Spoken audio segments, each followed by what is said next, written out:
ପିୟୁଷ ତୁ ଚାକିରି କଲେ ମୋ ପାଇଁ କ'ଣ ଆଣିବୁ? ମୋବାଇଲ ଆଣିବୁ। ଆଉ କ'ଣ? ଏଇଟା କ'ଣ? ଏଇଟା ଯୋଉ ବେକାରୀ ନଣ୍ଡି ସେଇଟା ଆଣିବି। ଆଉ କ'ଣ? ଆଉ ଗୋଟେ କାନ ଫୁଲ ଆଣିବି। ଏପଟେ ଆଣିବି।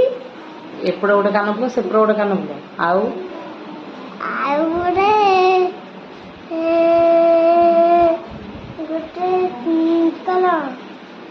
ପେନ୍ସିଲ ଆଣିବି। ପେନ୍ସିଲ ଆଣିବି। ମୁଁ ବୁଢ଼ୀ ବୟସରେ ଲେଖିବି। ତାପରେ ଗୋଟେ ବହି ଆଣିବି। ବହି ଆଣିବୁ। କ'ଣ ପରୀକ୍ଷା ଦେବି? ଏଇଠୁ ଗୋଟେ ମମି ଗୋଟେ ଆଣିବି। ମମି ଗୋଟେ ଆଣିବି।